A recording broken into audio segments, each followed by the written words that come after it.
అదే RTV app వార్తల్ని క్షణాల్లో చదివే అవకాశం ఉంటుంది. ఒక న్యూస్ పేపర్, ఒక టెలివిజన్ ఛానల్ మీ చేతుల్లో ఎప్పుడూ ఉంటాయి. నమస్తే, వెల్కమ్ టు ఆర్టీవీ.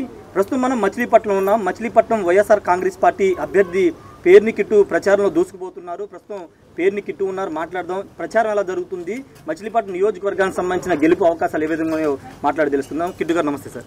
సార్, ఎలా సాగుతుంది ప్రచారం? మీరు ఆల్రెడీ ఇప్పుడు ఎమ్మెల్యేగా అభ్యర్థిగా మీరు ప్రచారం చేస్తున్నారు, కానీ అంతకుముందు మీరు చాలా రోజు గడప గడపకి మన ప్రభుత్వం కార్యక్రమం చాలా గడపలు మీరు తిరిగారు. ఎలా ఉంది సార్ ప్రచారం? చాలా అద్భుతంగా ఉందండి. ఏ ఇంటికి వెళ్ళినా కూడా అంటే ఈ ప్రభుత్వం కష్టాలు ఎలా ఉంది, కరోనా కష్టకాలంలో జగన్ గారు పెట్టిన వాలంటీర్ వ్యవస్థ అయితేనేం, సచివాలయ వ్యవస్థ అయితేనేం వాళ్ళకి అండగా ఎలా నిలబడింది. అలాగే ఇంతకు మునుపుట్లాగా ఏ ప్రభుత్వం అంటే ఇంతకుముందు ప్రభుత్వాలు ఎట్లా అంటే ఆఫీసుల చుట్టూ తిప్పడం, నాయకుల చుట్టూ తిప్పడం చేసేవి. కానీ నేటి ప్రభుత్వం ఎట్లా ఉందంటే ఏదైనా గవర్నమెంట్ వ్యవస్థ కానీ ఏ వ్యవస్థ అయినా ప్రజల దగ్గరికి వెళ్ళి వాళ్ళ కష్టాలు అడిగి తీర్చే విధంగా ఉంది. సో దాని ప్రకారం మేము చాలా ఆనందంగా ఉన్నామండి. ఒకప్పుడు పరపతి ఉన్న వాళ్ళకే పని అయ్యేది. ఈరోజు పరపతి లేకుండా మామూలు మనిషికి, ఒక పేద మధ్యతరగతి కుటుంబాల్లో ఎటువంటి పరపతి లేనివాడికి కూడా అన్ని పనులు అవుతున్నాయి. ఒక సర్టిఫికేట్ తెచ్చుకోవాలంటే మనిషి చచ్చిపోతే డెత్ సర్టిఫికేట్ తెచ్చుకోవడానికి నెలలు తిప్పేవాళ్ళు. తిరిగినా కూడా వస్తుందని నమ్మకం లేదు, లంచాలు కట్టాల్సిన పరిస్థితి ఉండేది. కానీ ఈరోజు మనిషి చనిపోతే దినం కార్యక్రమం లోపు డెత్ సర్టిఫికేట్ వస్తుంది. ఎటువంటి పరపతి లేకుండా ఈరోజు వస్తుందండి. అలాగే ఒక పెన్షన్ సాధించుకోవాలంటే పెట్టిన 6 నెలలకి శాంక్షన్ అయ్యి వాలంటీరే తీసుకొచ్చి ఇంటి దగ్గరికి ఇస్తున్నాడు. ₹1 లంచం లేకుండా, ₹1 ఎవరికి ఏమైనా అవసరం లేకుండా, ఏ నాయకులు ఇంటి చుట్టూ తిరగకుండా మా అర్హతే పరమావధిగా మాకు అన్నీ వస్తున్నాయని ఆనందం వ్యక్తం చేస్తున్నారు. జగన్మోహన్ రెడ్డి గారు ఉంటేనే మా పిల్లల చదువు కానీ మా ఆరోగ్యం కానీ ఆయన చూసుకుంటాడని నమ్మకం కూడా వాళ్ళు వ్యక్తం చేస్తారు. అంటే మీరు ఆల్రెడీ మీ నాన్నగారు 5 ఏళ్ళు ఎమ్మెల్యేగా ఉన్నారు, ఆల్రెడీ అభివృద్ధి చేశామని చెప్తున్నారు. ఇంకా కొత్తగా మీకు ఇప్పుడు ఇంటింటికి వెళ్ళి ప్రచారం చేస్తున్నారు. ప్రజల నుంచి ఏమైనా కొత్త సమస్యలు కానీ ఈ పనులు జరగలేదని ఏమన్నా మీ దృష్టికి వస్తున్నాయా? అంటే సమస్యలు అంటే ఎప్పటికీ ఆగవండి. ఇప్పుడు మా తాతగారు అయిపోయింది, నాన్నగారు, ఇంకో తరం కూడా వచ్చింది. అంటే సమస్యలు అనేవి ఎప్పటికీ అది అంత ఉండదు. ఎప్పుడైనా కొత్త సమస్యలు, ఒక సమస్య తీరంగానే కాదు ఊర్లో సమస్య లేదంటే ఏదో ఒక సమస్య వస్తూనే ఉంటుంది. కాబట్టి చిన్న సమస్యలు ఇప్పుడు గవర్నమెంట్ పరంగా అందవలసినవన్నీ అందుతున్నాయి. ఏమైనా టెక్నికల్ ఇష్యూస్ వచ్చి ఏమైనా అందకపోతే అవి తెలియజేస్తున్నారు. అలాగే కొన్ని చోట్ల రోడ్లు వేసారండి, డ్రైన్ కూడా వేస్తే బాగుంటుంది. ఇక్కడ కొన్ని చోట్ల పైప్ లైన్ వేసారండి, కొన్ని చోట్ల చివర్లో అందట్లేదు, ఇక్కడ ఏమైనా చేయొచ్చా అని ఇట్లాంటివన్నీ అడుగుతూ ఉంటారు. అటువంటివి ఏం చేయాలి ఏంటి దాన్ని బట్టి ఇంజనీర్లు మాట్లాడుకుని దాన్ని బట్టి ఏం చేయాలో అది చేస్తూ ఉంటాం. అటువంటి సమస్యలు తప్పితే అందుబాటులో లేవని కానీ, మా సమస్య పట్టించుకోలేదని కానీ ఇటువంటివి అయితే ఇంతవరకు లేవనెత్తలేదండి ఎవరు. అంటే మీరు ఒకవేళ ఎమ్మెల్యేగా గెలిస్తే నేను ఇలా నా మచిలీపట్నాన్ని అభివృద్ధి చేయాలనుకున్నాను, ఏమైనా ప్రణాళికలు వేసుకోవడం ఏమైనా ఉందా సార్? అంటే నా పరంగా నేను ఒక 4 గోల్స్ పెట్టుకున్నాను ప్రస్తుతానికి. ఇవి ఖచ్చితంగా చేసుకోవాలనేది. ఫస్ట్ ప్రైమరీగా నా ఊర్లో ఇప్పుడు ఏదైతే పోర్టు జరుగుతుందో తద్వారా వచ్చే ఉద్యోగాలు, పోర్టు కానీ, ఫిషింగ్ హార్బర్ కానీ, మెడికల్ కాలేజ్ కానీ వచ్చే ఉద్యోగాల్లో ఏదైనా నా ఊరు వాళ్ళకి ఇక్కడ చదువుకొని ఎక్కడో ఉద్యోగాలు చేయడం ఎందుకు, నా ఊర్లో నేను ఉద్యోగం చేసుకోలేనా అని బాధపడుతున్నా ప్రతి యువకుడికి మ్యాక్సిమం ఇక్కడ ఉద్యోగాలు ఇప్పించాలనే ఆలోచన ఒకటి ఉంది. అలాగే మాకు కోస్టల్ ఏరియా ఎక్కువ ఉంది. సో టూరిజం ఒకటి డెవలప్ చేసుకుంటే తద్వారా వచ్చే ఉద్యోగాలు కూడా నా ఊరు వాళ్ళకి లాభపడతాయి. అలాగే చాలామందికి ఉపాధి దొరుకుద్ది అక్కడ. ఇప్పుడు బోట్లు నడుపుకునే వాళ్ళకి అక్కడ ఉపాధి దొరుకుద్ది, చిన్న తిండి పదార్థాలు పెట్టుకునే వాళ్ళకి ఉపాధి దొరుకుద్ది, చిన్నగా ఒక చిన్నపాటి రిసార్ట్ ఏర్పాటైనా దాంట్లో వచ్చే ఉద్యోగాలు బట్టి ఉపాధి దొరుకుద్ది. అదొక గోల్ ఉంది. అలాగే నా బంధన్ ఒక స్పోర్ట్స్ హబ్ చేయాలి. ఆల్రెడీ కొన్ని 2.5 కోట్లతో బ్యాడ్మింటన్ కోర్ట్ కానీ, అలాగే బాస్కెట్బాల్ కోర్ట్ కానీ, టెన్నిస్ కోర్ట్ కానీ ఏర్పాటు చేయడం జరిగింది. అక్కడ ఇంకా మిగిలిన స్పోర్ట్స్కి కూడా ఏర్పాట్లు చేసి బందర్ అనేది ఈ జిల్లాకు ఒక స్పోర్ట్స్ హబ్గా చేయాలనేది ఒక ఆలోచన ఉంది. ఇట్లాగా రకరకాల అంటే యంగ్స్టర్స్కి ఉపయోగపడేలా ఏమేం చేయొచ్చో అలా. అంటే నేను ఒక యంగ్స్టర్ని కాబట్టి ఒక యంగ్స్టర్ ఒక నాయకుడి నుంచి ఏం కోరుకుంటాడో అన్నీ తెలుసుకోవచ్చు. ఇంకోటి యంగ్స్టర్గా ఉన్నందుకు వాళ్ళ నుంచి కూడా ఇంకేమన్నా సమస్య, ఇప్పుడు నా ఆలోచనలు కొన్ని ఉంటాయి. అలాగే కొంతమంది యంగ్స్టర్స్ ఇంకా ఆలోచన చేస్తారు, అన్న ఆలోచనలు ఒక మనిషికే రావు కదా. అలా యంగ్స్టర్ ఆలోచన తీసుకుని ఇంకా ముందరికి వెళ్ళే ఆలోచనలో ఉన్నాడు. ప్రస్తుతానికి ప్రైమరీగా ఈ 3 ఉన్నాయి. పేరుని కిట్టుకి సీటు వారసత్వంగా మీ నాన్నగారి ద్వారా వచ్చిందా, లేకపోతే మీ కష్టం మీరు పడ్డ శ్రమ వల్ల వచ్చిందంటే ఏం చెప్తారు? వారసత్వం లేకుండా లేదండి, వారసత్వాన్ని కాదంటాకి లేదు. ఎందుకంటే నేను ఆ ఇంట్లోనే పుట్టాను కాబట్టి. సో వారసత్వం ఖచ్చితంగా కిట్టు అనేవాడు పలానా వాళ్ళు అబ్బాయి అని తెలుస్తాక ఉపయోగపడుద్ది. కానీ చాలామంది వారసులు ఉన్నారు, చాలామంది సీట్లు అడిగారు, అందరికీ సీట్లు రాలేదు కదా.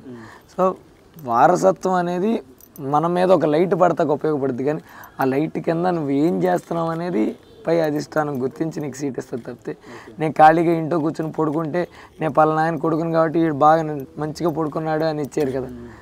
కాబట్టి నేను ఒకటే చెప్తున్నా, మనం చేసే పని బట్టి ఉంటుంది తప్పితే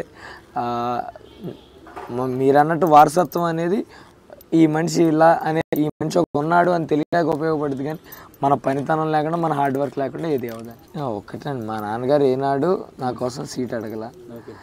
నేను ఉండను ఎవరిని పెట్టి ఇప్పటికైనా ఎప్పటికైనా జగన్మోహన్ రెడ్డి గారు లేదా రేపు అన్న రోజు జగన్మోహన్ రెడ్డి గారు ఇంకో క్యాండిడేట్ని చూసుకున్నా మేము జెండా మోస్తా ఆయన వెనకాల బతుకు. ఈరోజు మేము ఇలా ఉంటా కారణం మా బందర్ ప్రజల ఒక పక్కన అయితే ఇంకో పక్కన జగన్మోహన్ రెడ్డి గారి దయవల్ల మేము ఇలా ఉన్నాం. కాబట్టి ఇన్ని మా కోసం చేసిన జగన్మోహన్ రెడ్డి గారు ఏమంటే అలా చేస్తాం. కాబట్టి సీటు కోసం ప్రెషర్ లేదు, ఏనాడు చేయబోయేది లేదు. ఇంకోటి మీరు ప్రెషర్ అనే విషయం మాడితే ఈ జనరల్ క్యాండిడేట్కి ఏం ప్రెషర్ ఉంటుందో ఎవరైనా ఇప్పుడు కంటెస్ట్ చేస్తున్నారు కదా, చాలా చిన్న వయసులో కంటెస్ట్ చేస్తున్నారు. అట్లా ఏమన్నా ఇప్పుడు నాని గారి అబ్బాయికైనా లేదా ఇంకెవరికైనా కొత్తగా క్యాండిడేట్ అన్నవాడు గెలవాలనే పోటీ చేస్తాడు, కానీ వాడిని ఓడిపోవాలని పోటీ. ఖచ్చితంగా నువ్వు గెలవకపోతే నిన్ను ఏమి లేకుండా చేసేస్తాను జగన్మోహన్ రెడ్డి గారు ఏం బెదిరిస్తారు కదా. ప్రజలకు మంచి చేసాం కాబట్టి ఖచ్చితంగా ప్రజలు మనకు మద్దతుగా ఉంటారు. మీరు వాళ్ళలో భీకరంగా తిరగండి, వాళ్ళ దగ్గరికి వెళ్ళండి అని ఆయన చెప్పారు. అదొకటే మేము చేస్తాం. ఏ క్యాండిడేట్కైనా ఎలా ఉంటుందో నాకు అలాగే అంటే తమ్మినేని సీతారాం గారు అబ్బాయి ట్రై చేశాడు, బొత్స సత్యనారాయణ గారు అబ్బాయి ట్రై చేశాడు, కానీ వాళ్ళకి ఎవరు బైరెడ్డి సిద్ధార్థ రెడ్డి ట్రై చేశారు, వాళ్ళకి ఎవరికి సీట్ లేదు. మీకు బొమ్మల కరుణాకర్ రెడ్డి అబ్బాయి, చెవిరెడ్డి భాస్కర్ రెడ్డి ముగ్గురికి మాత్రమే వారసులకు సీట్ వచ్చింది. అంటే అదే పెద్ద ఎత్తున లాబింగ్ జరిగిందనేది మీ ముగ్గురు మీద జరుగుతున్న ప్రచారం. ట్రై చేశారనే కామెంట్ నేను చెప్పనండి, ఎందుకంటే మీరు మాట్లాడారు. కానీ ఎవరు ట్రై చేశారు లేదో మనకు తెలియనప్పుడు మీరు నన్నే అన్నారు, మీ నాన్నగారు బాగా జగన్ గారి మీద ప్రెషర్ చేసి ఇచ్చారు. దాంట్లో ఎంత వాస్తవం ఉందో అవి కూడా అంతే వాస్తవాలు. ఎందుకంటే ఎవరిని మనం ఊరికే ఒక మాట అనకూడదు. వాళ్ళు ఎంతవరకు ట్రై చేశారో మనకు తెలీదు, జగన్ గారు వాళ్ళే ముఖ్యం అనుకున్నారో మనకు తెలీదు. నాని గారి వరకు అంటే నేను ఇప్పటిదాకా చాలా కాలం రాజకీయాల్లో ఉన్నాను, నేను మీకోసం పనిచేస్తాను. అంటే ఎన్నాళ్ళు ఫ్యామిలీ లైఫ్కి దూరంగా ఉన్నా కాబట్టి ఫ్యామిలీకి దగ్గరగా ఉంటాననే మాట మీద ఆయన వెనక్కి తగ్గడం. కానీ ఆయన ఎవరు ప్రెషర్ చేస్తే తగ్గించి ఆయన చిన్నపిల్లాడు కాదు కదా ప్రెషర్ చేస్తే తగ్గడానికి. కాబట్టి లాబింగ్ జగన్ గారి దగ్గరే లాబింగ్ ఉంటుందండి. ఆయన ఉపయోగపడతాడంటే సీట్ ఇస్తాడండి, లేకపోతే లేదు. ఇప్పుడు సామాన్య కార్యకర్తలు వచ్చారండి, వాళ్ళు ఎక్కడి నుంచి లాబింగ్ చేశారు? ఒక టిప్పర్ డ్రైవర్ వచ్చారు, ఒక పనార పథకంలో చేసే కూలీ వచ్చారు. వాళ్ళందరూ మరి ఎక్కడ లాబింగ్ చేయగలరు? వాళ్ళ శక్తికి ఎక్కడ లాబింగ్ చేయగలరు? జగన్మోహన్ రెడ్డి గారి దగ్గర నేను చంద్రబాబు నాయుడు పవన్ కళ్యాణ్ గారు కాదు లాబింగ్ జరిగి సీట్లు రావడానికి. జగన్ గారు వీళ్ళు పనికొస్తారంటే సీట్ ఇస్తారు, లేకపోతే మీకు ఇంకో రూపాయలు చేస్తాను మీరు పని చేయండి అని చెప్తారు. అంతేగాని జగన్ గారి దగ్గర లాబింగ్ అనేది ఉండదు. మీ నాన్నగారు జనరల్గా ఎవరైనా వయసు అయిపోయిన తర్వాత లేకపోతే జనరల్ క్రికెట్లో మనం చూస్తున్న ఫామ్ కోల్పోతే రిటైర్మెంట్ ప్రకటిస్తారు. మీ నాన్నగారు మంచి ఫామ్లో ఉన్నప్పుడు రాజకీయాల్లో రిటైర్మెంట్ ఎందుకు తీసుకున్నారు? మీరేమన్నా వారించారా? ఇంకోసారి పోటీ చేయనా నేను అని మీరేం వారించలేదా? వాలంటరీ రిటైర్మెంట్ అనే ఒక అంశం కూడా ఉంటుంది కదండి. రాజకీయాలకు అసలు అది 70-80 ఏళ్ళు కూడా పోటీ చేస్తారు అంటే అలా ఉండకూడదని రూల్స్ లేవు కదా. నాకు నేనుగా వద్దు అనుకోవాలని అనుకోకూడదు అని ఏం రూల్స్ లేవు కదా. పర్సనల్ ఇష్టం అండి, పోటీ చేయాలా వద్దా అనేది మన పర్సనల్ ఇష్టం. ఇప్పుడు ఆయన టూ ఎర్లీగా రాజకీయాలకు వచ్చారు. జనరల్గా రాజకీయాలకి ఏ ఏజ్లో వస్తారు? ఇప్పుడు నేనైనా టూ ఎర్లీగా వచ్చాను. అంటే టూ ఎర్లీగా రాజకీయాలకు వచ్చిన వాళ్ళకి ఏమైందంటే రాజకీయం ప్యాషన్తో చేసేవాళ్ళు. ఇప్పుడు రాజకీయాల్లో 2 రకాలు ఉంటారండి. లైమ్ లైట్లో పడతం కోసం వస్తారు, కొంతమంది ప్యాషన్తో చేస్తారు. ప్యాషన్తో చేసేవాడు ఏంటంటే ఫుల్ ఫ్లెడ్జ్డ్గా ఇక ఫ్యామిలీ లైఫ్ ఉండదు. ఫ్యామిలీ లైఫ్ ఉండకపోయేసరికి ఏమైందంటే ఒక టైంకి నేను నా ఫ్యామిలీతో గడపాలనే ఆలోచన రావచ్చు, నేను నా కుటుంబంతో ఆనందంగా ఉండాలని ఆలోచన రావచ్చు. మీ బాధ్యతలు ఏమైనా మోస్తున్నారు? ఆయనకు మొయ్యాల్సిన అవసరం ఏముందండి? ఇప్పుడు మా నాన్నగారు మంత్రో లేదా మా నాన్నగారు ఎమ్మెల్యేగా ఉంటేనో నేను పనులు చేయకూడదు? నేను అధికారాన్ని చూసుకుంటే పని చేయొచ్చు కదా. సో దానికి దీనికి ఏం సంబంధం లేదండి. ఇప్పుడు నాకు పని చేయాలనే కాంక్ష ఉంది, నా పని ఇంకా నా కష్టం నేను పడతా వచ్చాను. ఆయన నేను చేయకూడదని ఉంది, ఆయన వద్దనుకున్నారు. కాబట్టి జగన్ గారు తీసుకున్న ఆప్షన్ బట్టి వస్తుంది తప్పితే మేము జగన్ గారిని ప్రెషర్ చేయాల్సిన అవసరం లేదు, చేసినా ఆయన లొంగరు. మీరు బీటెక్ చదివారు, మీ నాన్నగారు శుభ్రంగా ఏదైనా అమెరికానో లండనో పంపించి ఏదైనా అక్కడ సెటిల్ చేయాలనుకున్నారంట, కానీ మీరు రాజకీయాలే కావాలని పట్టుబడ్డారంట, నిజమేనా? అంటే నా ఫేట్ అండి అంతే. అంటే ప్లాన్ చేసుకోవడం వాస్తవం. కోవిడ్ అనేది అనుకోకుండా కోవిడ్ మన అందరి లైఫ్లోకి వచ్చింది. కోవిడ్ వచ్చాక ప్లాన్స్ అని ఎంతమంది, నా ఒక్కడిదే కాదు చాలామంది తారుమారైపోయింది. మీలాంటి వాళ్ళు చాలామంది జర్నలిజం కోర్సు పైకి వెళ్దాం అనుకున్న వాళ్ళు మామూలుగా లోకల్ జర్నలిస్ట్గా మిగిలిపోయిన వాళ్ళు ఉంటారు. వాళ్ళని ఎవరు ప్రెషర్ చేయలేదు కదా. అంటే ఏం లేదండి, ఎవరు ఏమని ప్లాన్ చేసుకోం. మన ఫేట్ వెళ్ళాలని రాసి పెట్టున్న వాళ్ళు వెళ్ళిపోయారు. నాకు రాసి పెట్టలేదు. బహుశా నేను ఇక్కడే వీళ్ళ మధ్య తిరగాలని రాసి పెట్టి ఉందేమో కావచ్చు, నేను ఇక్కడే ఉన్నాను అంతే. మీ ప్రత్యర్థి కొల్లు రవీంద్ర, ఆయన సీనియర్ పొలిటీషియన్గా ఉన్నారు, ఆయన్ని ఎదుర్కోవడం అని ఇబ్బంది కనిపిస్తుంది. అంటే సీనియర్ అంటే ఏ రకం? చాలామంది సీనియర్ పొలిటీషియన్ అంటున్నారు. సీనియర్ అంటే ఏంటి? ఒక 10-15 సార్లు ఎమ్మెల్యేగా చేశారా? 7-8 సార్లు ఎమ్మెల్యేగా గెలిచారా? అంటే నాకంటే ప్రతి ఒక్కళ్ళు సీనియర్. నాకంటే ఇప్పుడు కేఏ పాల్ గారు కూడా సీనియర్. మీ ప్రత్యర్థి కొల్లు రవీంద్ర కాబట్టి అడుగుతాను. నేను అదే అన్న, సీనియర్ ఏ రకంగా మీరు నేను అసలు అంటే ప్రతి జర్నలిస్ట్ గారు వచ్చి సీనియర్ అన్నారు. సీనియర్ ఏ రకంగా? నా ఊరికి సీనియర్గా ఉండేమని చేశారా? దేని రకంగా సీనియర్? ఒకసారి ఎమ్మెల్యే మంత్రి అయితే సీనియర్ అన్న, అటైతే సీనియర్. కానీ సీనియర్ అంటే ఎట్లా? 6 శాఖలు మంత్రిగా చేసి ఏ శాఖనైనా వాడి బందర్కి ఏం చేసావు అనే ప్రశ్నకి సమాధానం లేదు. క్రీడా శాఖ మంత్రిగా చేసి బందర్ క్రీడల పరంగా ఏం తెచ్చావు? అనిల్ కుంబ్లేని తీసుకొచ్చి 4 ఫోటో తీయడం తప్పితే ఏం చేసావు? లేదు. బీసీ సంక్షేమ శాఖగా ఉన్నావు. నువ్వు అసలు మంత్రి శాఖలు వదిలే నువ్వు ఎలా నీకు మంత్రి పదవి వచ్చింది? ఒక మత్స్యకార కుటుంబంలో నువ్వు పుట్టావనే కదా మంత్రి శాఖ వచ్చింది. మరి ఫిషింగ్ హార్బర్ మేము తేవాల్సిన పరిస్థితి, నువ్వు కదా తేవాల్సింది. ఫస్ట్ మత్స్యకారుల కొరకు మత్స్యకారులకు ఉపయోగపడే తేవాల్సింది ఎవరు? అది తేలేదు. కొన్ని బందర్ పోర్టు ఏం చేసావు? బందర్ పోర్టు చివరిలో ఎలక్షన్కి నెల ముందు గబా ఒక ట్రాలీ మీద ఒక పెద్ద వెహికల్స్ని తీసుకొచ్చి ఊరేగి ఇచ్చేసి పోర్టు మొదలైపోతుందని చెప్పి ఎలక్షన్లు మొదలవుతున్న లోపే తెచ్చిన మిషన్లన్నీ వెనక్కి వెళ్ళిపోయింది. ఒక ఇటుక పెట్టని పరిస్థితి. ఏ రకంగా సీనియర్? పోనీ అవును మంచి చేస్తే సీనియర్. ఊరికే ఒకసారి గెలిచి మంత్రి అయితే సీనియర్ అయితే నేను సీనియర్ అని ఒప్పుకుంటా. ఇంకేంటి సీనియర్? అంతకంటే సీనియర్లు చాలామంది ఉన్నారు. ఎక్కువసార్లు పోటీ చేసిన వాళ్ళు సీనియర్, ఎక్కువసార్లు జనంలో తిరిగిన వాళ్ళు, ఎక్కువసార్లు పబ్లిక్ ప్రాబ్లమ్స్ కోసం పోరాడిన వాళ్ళు ఉంటారు, వాళ్ళు సీనియర్లు. ఏ రకంగా? ఊరు కోసం మంచి చేశాడు, ఊరు కోసం ఇది చేశాడు అని మీరు చెప్పగలిగితే ఖచ్చితంగా మేమెవరూ మాట్లాడాం కదా. ఊరు కోసం ఏం చేశారు? యువ కెరటాలు సంబరాలు తప్పితే చేసిందే ఉంది బందర్కి. ఇప్పుడు కూటమిగా వాళ్ళు వస్తున్నారు 3 పార్టీలు కలిసి. కాపు ఓటు అంతా కూడా పవన్ కళ్యాణ్ పార్టీకి సంబంధించి అంతా అటు టర్న్ అయిపోయే అవకాశం ఉంది, గంపగుత్తిగా వాళ్ళకి పడిపోయే అవకాశం ఉంది. అంటే దేనికండి? అంటే కాపు ఓటింగ్ మొత్తం వెళ్ళిపోవడానికి కొల్లు రవీంద్ర గారు కాపుల కోసమే ఏం చేశారు? జనసేన పార్టీ మద్దతు ఇస్తుంది కదా, కూటమి ఉన్నారు. జనసేన పార్టీ అంటే ఓన్లీ కాపుల పార్టీ అని మీరు ముద్రేస్తున్నారు. నేను అంటలా. మరి మీరు మాట్లాడారు కాపులు ఓన్ చేసుకుంటున్నారు ఆ పార్టీని. కాపులు ఓన్ చేసుకుంటే ఎంతమంది కాపులు మీరు కొలత వేసారా? కాపులు ఎంతమంది ఉన్నారు? 80 మంది కాపులు ఉంటే 60 మంది కాపులు అట్టే ఉన్నారు కాబట్టి కాపు ఓన్ చేసుకున్న పార్టీ అని మీరు ఏమన్నా కొలమానం వేశారు? ఒకటండి, కాపులను ఎప్పుడు మీరు నీచంగా మాట్లాడొద్దు. కాపుల అంటే 2014లో సేమ్ సినారియో జరిగింది. అప్పుడు కొల్లు రవీంద్ర సపోర్ట్ తో గెలిచారు కదా. 2014లో ఉన్న సినారియోస్ అన్ని ఇప్పుడు ఉన్నాయా? అప్పుడు రాష్ట్రం కొత్తగా విడిపోయింది. ఈయన సీనియర్ నాయకుడు ఏదో కట్టలు కట్టేస్తాడని ఈయన చూశారు. ఏం చేశాడు? ఏమైనా చేశాడా? అందుకే కదా 23 సీట్లకు పెట్టారు. ఇప్పుడు 2014 అయినట్టు ప్రతిసారి జరిగిపోద్దంటే కుదరదు కదా. జనాలు అనేవాళ్ళు పెచ్చోళ్ళు కాదు కదా. ఇప్పుడు 2014లో మీరు ఏం చేశారు అనేది కూడా జనాలకు ఆలోచన వస్తుంది కదా. 2014కు అప్పుడు జరిగింది ఇప్పుడు జరిగింది అంటే 2019 తర్వాత బందర్లో 23,000 నుంచి 24,000 పట్టాలు ఇచ్చామండి. అలాగే పోర్టు కడుతున్నాం, ఒక మెడికల్ కాలేజ్ పూర్తయింది, ఒక ఫిషింగ్ హార్బర్ పూర్తయింది. అది కాకుండా ఎంతోమందికి సంక్షేమ పథకాలు అందించాం. ఇన్ని మంచి చేసాం. వాలంటీర్ వ్యవస్థ ద్వారా ఎవరు ఎక్కడికి తిరగకుండా ఇంటి దగ్గరే పెన్షన్లు ఇచ్చాం, ఇంటి దగ్గరే పథకాలు అందించాం. ఇన్ని చేసాం కదా. ఇవన్నీ 2014లో జరగలేదు. సో అది ఇది ఒకటే వద్దని మీరు ఎప్పుడు అనుకోమాకండి. అలాగే కాపులను కూడా ఎప్పుడు పవన్ కళ్యాణ్ గారు ఎటు వెళ్తే అందరూ కాపులందరూ వెళ్ళిపోతారనే ఆలోచన కూడా మీరు ఉండొద్దు. ఎందుకంటే కాపులు కూడా ఒకటే ఆలోచిస్తారు, మాకెక్కడ గౌరవం దొరుకుతుంది, మాకెక్కడ మంచి జరుగుతుంది అనేది ఆలోచిస్తారు.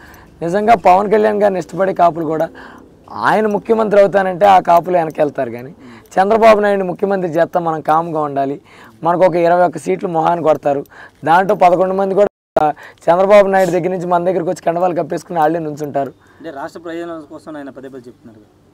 రాష్ట్ర ప్రయోజనాలు అంటే ఎవరు? ముఖ్యమంత్రి జగన్మోహన్ రెడ్డి గద్దె దింపాలంటే కొన్ని త్యాగాలు చేయాలి కాబట్టి ఎంత త్యాగమా నీకోసం ఎంతోమంది అంటే తమ వ్యాపారాలను మానేసి తమ ఉద్యోగాలను వదిలేసి నీకోసం తిరిగిన వాళ్ళు ఉన్నారు కదా, నీకోసం తిరిగిన కార్యకర్తలు ఉన్నారు కదా, వాళ్ళు ఎవరిని కాదని మీ జీవితాలను ఎక్కడికో మిమ్మల్ని నాయకులుగా చేస్తానని చెప్పి ఇన్ని మాటలు ఇచ్చి ఈరోజు నీకు ఇచ్చిన 21 సీట్లు తీసుకుని అదే ఘోరం అనుకుంటే ఆ 21 సీట్లలో 11 సీట్లు అటు నుంచి ఇటు మారిన వాళ్ళకి ఇచ్చి ఎంత నీచమండి. ఎంత తిరిగిన వాళ్ళు, నిజంగా తిరిగిన కార్యకర్త కూడా ఎంత బాధపడతాడు. కాబట్టి ఒకటి, కాపులైనా ఏ కులమైనా తమకి మంచి ఎవరు చేశారు, తమ కోసం ఎవరు అండగా నిలబడ్డారు వాళ్ళ వైపు నిలబడతారు తప్పితే ఊరికే మా కులం నుంచి ఒక నాయకుడు వచ్చాడని. అంటే ఎక్కువ మంది ఏంటంటే మీరు కమ్మవారిని ఎక్కువ ఈ క్వశ్చన్ అడగరు, రెడ్లను అడగరు, వేరే కులాలను అడగరు. పాప అమాయకులు ఎవర్రా అంటే కాపుల్ని మాత్రం అంటే నన్ననే కాదు ప్రతి మీలాంటి జర్నలిస్ట్ కీ ఫ్యాక్టర్స్ ఉంటారు, ప్రతి ఎన్నికల్లో కీ ఫ్యాక్టర్ గా మారుతున్నారు కాబట్టి కాపుల అంశాన్ని ప్రధానంగా హైలైట్ చేస్తూ ఉంటారు. నేను మిమ్మల్ని మీ ఛానల్ని తప్పడట్లేదు, మీరేం దాని గురించి ఏం ఆలోచించరు. కానీ ప్రతి జర్నలిస్ట్ గారు కాపుల గురించి, కాపులు ఏంటి ఈసారి అటు వెళ్ళిపోతారు ఇటు వెళ్ళిపోతారు, పాపం ప్రతి ఎలక్షన్లో ఎవరయ్యా మిమ్మల్ని మీరు అడిగేదంటే కాపులు అటు ఇటు వెళ్ళిపోతారని మాడతారు. ఒకటండి, వాళ్ళు కూడా సెల్ఫ్ రెస్పెక్ట్ ఉన్న వ్యక్తులు, వాళ్ళకి ఎవరు మంచి చేస్తే వాళ్ళతో ఉండిపోతారు. ఇప్పుడు మంచి చేసిన వదిలేసి ఈరోజు నా కులమని అట్లా వెళ్ళే మనుషులు అయితే కాపులు కాదండి. అండగా ఎవరు నిలబడతారో వాళ్ళ వైపు ఖచ్చితంగా ఉంటారు. కాబట్టి అన్ని పార్టీల్లో ఉంటారండి, ఏ కులం వాళ్ళైనా. ఇప్పుడు అన్ని కులాల వాళ్ళు, ఇప్పుడు కులరవి గారు మత్స్యకారుడు, అలానే మత్స్యకారులందరూ కులరవి గారితోనే ఉంటారు. జనసేన విడిగా పోటీ చేస్తే అప్పుడు మత్స్యకారులు జనసేన వైపు ఉంటారు. కాబట్టి ప్రతి కులము తనకి నచ్చిన నాయకుడిని ఎంచుకునే స్వాతంత్రం ప్రతి కులానికి ఉంటుంది. అలా ఇంకొకటి, కొల్లు రవీంద్ర చాలా సార్లు అధికారంలోకి వచ్చిన తర్వాత వాళ్ళ సంగతి చూస్తానని చెప్పారు, చంద్రబాబు కూడా అదే కామెంట్ చేశారు. మనం నువ్వు మిగిలిన వాళ్ళగా ఫేస్ చేయొచ్చుగా, గోడ వెనకాల నిచ్చినేసి దూకి ఎక్కడో తుని దగ్గర ఎందుకు దొరికావు, ఉంచవచ్చు కదా. మిగిలిన అక్రమ కేసు, లాయర్లు ఉన్నారు, పోరాడొచ్చు కదా. నేను తీసుకెళ్తారు, అందరిలాగే కదా తీసుకెళ్తారు, విచారణ చేస్తారు. విచారణకు హాజరవ్వకుండా రాత్రికి రాత్రి తునికి పారిపోవాల్సిన అవసరం ఏముంది? మీ టీవీలో కూడా చూపించారు కదా తునిలో దొరికినట్టు. మరి ఎందుకు? నిజంగా నేను తప్పు చేయలేదు కదా, అసలు తప్పు చేయలే, అసలు నువ్వు చాలా మంచోడివి, పాపం ఏ తప్పు ఎరగవు, మరి నువ్వెందుకు రాత్రి నిచ్చిన వేసుకుని అటు తుని దాకా పారిపోయి అక్కడ పోలీసులు నీ సంఖలో 2 చేతులు వేసి నిన్ను ఇక్కడ ఇంట్లోనే ఉండొచ్చుగా ధైర్యంగా, ఏమండి వీళ్ళు మా మీద అక్రమ కేసులు పెడుతున్నారు నేను పోరాడుతున్నాను అని చెప్పొచ్చుగా. ఎందుకు చేయలే? చంద్రబాబు నాయుడు గారు పారిపోలేదుగా. అంటే జనరల్గా చంద్రబాబు కానీ ఆ పార్టీ నేతలు చెప్పేది, అధికారంలోకి వస్తే టార్గెట్ అయ్యే వ్యక్తుల్లో మీ నాన్నగారి పేరు కూడా ఉంది, ఎందుకంటే ఆ స్థాయిలో ప్రతిపక్షాల మీద విమర్శలు చేశారు, వ్యక్తిగత విమర్శలు చేశారని వాళ్ళు చెప్తున్నమాట. ఏమంటే జీవితంలో మేము అధికారం చూసాం, ప్రతిపక్షం చూసాం, కాబట్టి వీళ్ళ ఉడతూపులకి ఎవ్వరు భయపడరు. అసలు మేము మా దాకా వచ్చారు, కార్యకర్తలు కూడా బెదిరిస్తున్నారు, మేము వచ్చాక ఎరగ తీసేస్తాం, ఏంటి మీరు వచ్చేది, ఏంటి మీరు చేసేది, నచ్చింది చేసుకుంటా అని చెప్తారు. ఎందుకంటే వాళ్ళు అధికారానికి మమ్మల్ని ఏదో చేయాలని వస్తున్నారు, కానీ మేము అధికారంలోకి పేదలకు మంచి చేద్దామని రావాలనుకుంటున్నాం. వాళ్ళకి మాకు ఉన్న వ్యత్యాసం అది. సో అది గమనించమని కోరుకున్నాను. పోర్టు క్రెడిట్ ఎవరికి ఇస్తారు? బాలశౌరికి ఇస్తారా లేకపోతే ఎవరికి ఇస్తారు? అసలు క్రెడిట్ బాలశౌరికి లేదన్న విధంగా మీరు కానీ మీ నాన్నగారు కానీ మాట్లాడుతున్నారు అనేది ప్రధానంగా. సరే, నేను మిమ్మల్ని ఒక క్వశ్చన్ అడుగుతా. ఇప్పుడు మీరు నా దగ్గరికి వచ్చారు, మీరు మామూలుగా ఒక పర్సనల్ లోన్కి వెళ్దాం అనుకున్నారు, మీ ల్యాండ్ తాకట్టు పెట్టి వెళ్దాం అనుకున్నారు. నేను వచ్చి నేను ఆగవయ్యా, నేను అసలు బ్యాంకులో మాడితే ఎరగతీసి లోన్ ఇచ్చేస్తుందని చెప్పాను. నేను వచ్చాను, బ్యాంకులో మాడాను, మీకు లోన్ ఇప్పుడు నేను చెప్పాను ఇస్తారా, మీరు ల్యాండ్ పెట్టారని ఇస్తారా? జనరల్ ల్యాండ్ పెట్టారని ఇస్తారు. అంతేనా కాదా? నేను మిమ్మల్ని ఒకటే అడుగుతున్నా, ఇప్పుడు కట్టే పోర్ట్ అనేది రాష్ట్ర ప్రభుత్వం గ్యారంటీగా ఉండి నేను పోర్ట్ కట్టుకుంటున్నాను, పోర్ట్ కట్టుకునే దాని మీద వచ్చే రెవెన్యూ మీద మీ అప్పు కడతాను అని ఆ గ్యారంటీ ఇచ్చి తీసుకునే లోన్. కాబట్టి దీనికి ఎల్లయ్యో పుల్లయ్యో వచ్చి చెప్తే లోన్ ఇస్తారా? అంటే క్లియరెన్స్ అన్ని ఢిల్లీ స్థాయిలో తీసుకొచ్చింది తానే అనేది వాళ్ళ బాలశౌరి చెప్తున్నమాట. కాదండి, పర్యావరణ ఇక్కడ పర్మిషన్స్ ఉంటాయి, పర్యావరణం పర్మిషన్స్ అన్ని కరెక్ట్గా ఉంటే ఇస్తారా, నేను చెప్పాను ఇస్తారా? తీసుకొచ్చే వ్యక్తి కావాలి కదా ఢిల్లీ స్థాయిలో. ఎవరు తీసుకొచ్చే వ్యక్తి? ఎవరు తీసుకురావాలండి? జగన్ గారు ఢిల్లీ వెళ్ళలేదండి ఎప్పుడు. అంటే అసలు ఏమీ లేదంటారా బాలశౌరి గారి రోలు? ఎవరి రోలు ఏమండి? ఒక్కటి చెప్తున్నా, రాష్ట్రంలో ఏమి జరిగినా ఎవరి రోలు లేదు, కేవలం జగన్మోహన్ రెడ్డి గారి రోల్ తప్ప. ఎందుకంటే జగన్మోహన్ రెడ్డి గారు లేకపోతే పార్టీ ఎక్కడదండి, జగన్మోహన్ రెడ్డి గారు లేకపోతే లీడర్లు ఎక్కడండి. మేమందరం గెలిచింది ఆయన మోహన్ చూపించుకుని. ఈరోజు ఏదో మేము ఎరగదీసాం. మీకు క్లియర్గా చెప్తున్నా, స్టేట్ గవర్నమెంట్ గ్యారంటీ లేకుండా లోన్ ఎక్కడి నుంచి వస్తుంది? నేను బాలసోరి గారి ఆస్తులు పెట్టామేంటి? ఆయన ఆస్తి మా ఆస్తి తాకట్టు పెట్టి పోటీ కడుతున్నామా? గవర్నమెంట్ గ్యారంటీ మీద జగన్మోహన్ రెడ్డి గారు బేషరతుగా మా కోసం పైన మాట్లాడిన దాని మీద వచ్చింది తప్పితే పవర్ ఫైనాన్స్ కార్పొరేషన్ ఏమన్నా నేను ఇంకెవరన్నా ఆస్తులు తాకట్టు పెడితే ఇస్తారేంటి లోన్లు? ఇక్కడ ఖచ్చితంగా పోర్టు కడతారు, పోర్టు నుంచి వచ్చే రెవెన్యూ నుంచి మనం ఆ లోన్ వెనక్కి తీసుకోవచ్చనే ఆలోచనతో ఇస్తారు. కానీ ఎవడు ఊరికే డబ్బులు ఎవరు కదా నష్టపోతారు. ట్రోలింగ్ కూడా చేస్తున్నారు ఉదయం సాయంత్రం. ఎందుకంటే ఆయన ఇక్కడ ఉన్నాడుగా, నాది అందరే. నేను పోర్టుకు 2 సార్లు వెళ్తా, మంద కాపురం హైదరాబాద్గా రాముగా. మీరు జర్నలిస్ట్, మీరు వచ్చి ఇక్కడ సుల్తానర్లు కూర్చున్నారు, నీకు బందరికి ఏంటి సంబంధం? మమ్మల్ని అడుగు, పోర్ట్ అనేది మాకు ఎంతకాలో చెప్తాం. నేనేంటండి మొన్న సంక్రాంతికి బందర్ నుంచి దూరాలు వెళ్ళి సెటిల్ అయిపోయిన వాళ్ళు వచ్చి పోర్టు చూసుకెళ్లారు. మరి వాళ్ళ గురించి ఏం చెప్తా? జగన్మోహన్ రెడ్డి గారు ఏర్పాటు చేసిన వాలంటీర్ వ్యవస్థ, సచివాలయ వ్యవస్థ, జగన్మోహన్ రెడ్డి గారు చేసిన కులం మతం ప్రాంతం రాజకీయాలు చూడని పరిపాలనే రేపు కిట్టునైనా ఏ క్యాండిడేట్నైనా గెలిపించబోతుంది. పవన్ కళ్యాణ్ కూడా కామెంట్ చేశారు, ఆకు రౌడీ, గంజాయి బ్యాచ్ ఇలాంటి పదాలు వాడారు. నేను పాపం పవన్ కళ్యాణ్ గారిని మాత్రం నేను సాఫ్ట్ కార్నర్తో చూస్తాను. ఆయన పాపం ఏం చేస్తాడు? ఎందుకు ఆ వ్యాఖ్యలు చేసి ఇక్కడ ఎవరన్నా ఆయనకి రాంగ్ ఇన్ఫర్మేషన్ ఇచ్చారా ఏంటి అసలు? ఎందుకు వెనకాల మీరు మీటింగ్ చూస్తే చెవులో ఒక ఆయన కొనికేస్తున్నాడు, ఎవరైనా మా కులరవీంద్ర గారు. ఓకే, ఇప్పుడు పవన్ కళ్యాణ్కి నేను ఎవరో తెలియదు అన్నాడు, ఆయన పేరేంటో నాకు తెలియదు, నాని గారు అబ్బాయి అన్నాడు. మరి నా పేరే తెలియనప్పుడు నీకు ఇక్కడ నాకు తిరుగుతున్న కుర్రోళ్ళు ఆకురోడీలా మామూలు వాళ్ళ నీకు ఎట్లా తెలుస్తుంది? పాపం పవన్ కళ్యాణ్ గారిని మీరు అంత పెద్ద పాపం. ఆయన ఏంటంటే వెనకాల ఆయన ఏదో చెవిలో చెప్పాడు, మీటింగ్ మాట్లాడలేకపోతే చంద్రబాబు నాయుడు గారు ఊరుకోరు. చంద్రబాబు నాయుడు గారు కూడా తెలియదు, అది కూడా చెవిలో చెప్పాడు ఆయన. కాబట్టి పాపం మా కులరవీంద్ర గారు ఆయన నోటితో ఆయన చెప్తే మళ్ళీ ఎందుకులే అని చెప్పి వాళ్ళిద్దరితో ఏదో ఒకటి తిట్టించాలని చక్కగా వాళ్ళిద్దరితో తిట్టించి వెళ్ళాడు. ఇప్పుడు ఆయనకి కిట్టు అంటే భయం లేదనుకో, చక్కగా కిట్టు గురించి మాట్లాడక్కర్లేదుగా, నువ్వు చేసిన మంచి చెప్పుకుని వెళ్ళిపో. అంటే కిట్టు అనేవాడు చెప్పించిన ఆయన, నేను పవన్ కళ్యాణ్ గారు అమాయకుడనే చెప్తున్నానండి, వెనకాల చెప్పించిన ఆయనకి చెప్తున్నా. అంటే కన్ఫామ్గా అసలు నువ్వు 2 సీఎం క్యాండిడేట్లు తీసుకొచ్చి కిట్టు అనేవాడు నీకు క్యాండిడేట్ కావడానికి కూడా సరిపోడు, కిట్టు అనేవాడు నువ్వు సీనియర్వి, పెద్ద జూనియరు, నీకు అది సరిపోడు అనుకున్నప్పుడు ఒక ఆయన జనసేన పార్టీకి జాతీయ అధ్యక్షుడు, ఈయన తెలుగుదేశం జాతీయ అధ్యక్షుడు, ఇద్దరిని నుంచోబెట్టి కిట్టు గురించి మాట్లాడాల్సిన అవసరం ఏంటి? కిట్టు అనేవాడు అసలు మీ ముందు క్యాండిడేట్గా కూడా పనికిరాడు, అసలు పనికిరాడు అనుకున్నారు కదా, సరిపోడు అనుకున్నారు కదా. మరి నీకు అంత భయం లేకపోతే అంత బహిరంగ సభ పెట్టుకుని కిట్టు గురించి మాట్లాడాల్సిన అవసరం ఏముంటుంది? అంటే నీకు ఎంతో కొంత మనసులో భయం ఉంది, ఎంతో కొంత ఇన్సెక్యూరిటీ ఉంది కాబట్టి మాట్లాడించావు. నిజంగా నీకుండే ప్రూఫ్లు ఏమైనా ఉంటే ప్రూవ్ చేయి. ఎక్కడ గొడవ జరిగినా కిట్టు అంచెర్లు, మరి కిట్టుకు ఊరి నిండా అంచెర్లు ఉంటే నీకు కింద ఎవరున్నారు? మరి ఎక్కడ గొడవ జరిగిన కిట్టు అంచెర్లే చేస్తే నీ మీద కేసులు ఉన్నాయా, నా మీద కేసులు ఉన్నాయా? ఇప్పుడు పేరుని కిట్టు ఇప్పుడు ఒకవేళ రాబోయే ఎన్నికల్లో ఓడిపోతే ఇదే మచిలీపట్నంలో రాజకీయ నాయకుడిగా కొనసాగుతారా, లేకపోతే రాజకీయానికి దూరం అవుతారా? ఒకటే అండి, నా చోటు ఇదే, నేను ఉండేది ఇక్కడే.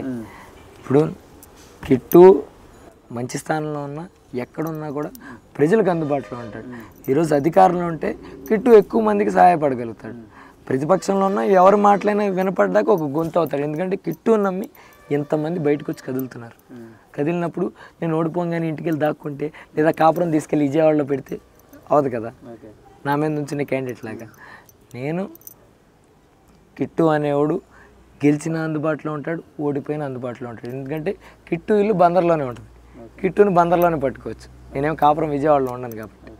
పేరుని కిట్టు బలాలు బలహీనతలు ఏంటంటే చెప్తారు? పేరుని కిట్టుకి బలం జగన్మోహన్ రెడ్డి గారి జెండా పట్టిన మనుషులు. బలహీనతలు ఏం లేవా? బలహీనతలు ఏమైనా ఉంటే మీరే చెప్పాలి. పేరుని కిట్టు అనేవాడు బలహీనుడైతే పేరుని కిట్టుకు బలమైంది వీళ్ళందరూ. పేరుని కిట్టు బలంగా ఉంటా కారణమే వీళ్ళందరూ, జగన్మోహన్ రెడ్డి గారు, ఇక్కడ ఉన్న ప్రతి ఒక్క కార్యకర్త. మీ గెలుపు కోసం మీ నాన్నగారు ఎలాంటి వ్యూహాలను సిద్ధం చేస్తున్నారు, వెనకాల ఏ విధంగా నడిపిస్తున్నారు? అసలు వ్యూహాలు పని అంత ఏం లేదండి. ఒకటి జగన్ గారు ఒకటే చెప్తున్నారు, ఏం కొత్త వ్యూహాలు వాళ్ళలాగా కొత్త మేనిఫెస్టోలు ఏం చెప్పట్లా.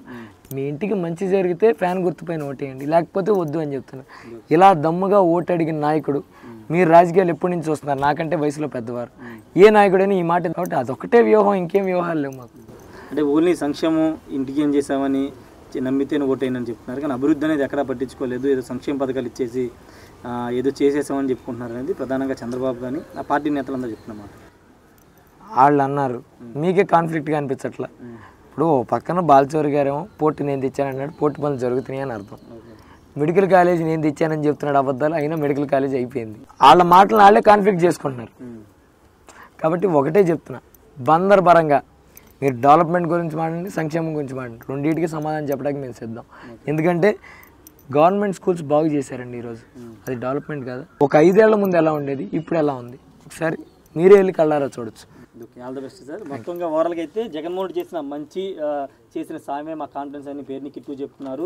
ప్రతిపక్షాలు లేనిపోయిన ఆరోపణలు చేస్తున్నారు. ఇక్కడ బందర్లో పేరు నాని పేరుని కిట్టు అంటే అందరికీ తెలుసని పేరుని కిట్టు అయితే చెప్తున్నారు. కెమెరా పర్సన్ ప్రసాద్తో రాయేష్ RTV మచిలీపట్నం. నమస్తే అండి. ఇది వ్యాపారం గురించి కాదు, ఓటు గురించి. ఎన్నికల్లో ఓటు వేయడం మన హక్కు మాత్రమే కాదు, కర్తవ్యం. ఎంతో మంది మహా నేతలు శ్రమించి ప్రాణత్యాగం చేసి ఈ అవకాశాన్ని మనకిప్పించారు. అందరూ ఓటు వేద్దాం, ఎందుకంటే ఓటు హక్కు ఊరికే రాదు. నా ఓటు ఎవరికో తెలుసా? అది సీక్రెట్ అండి.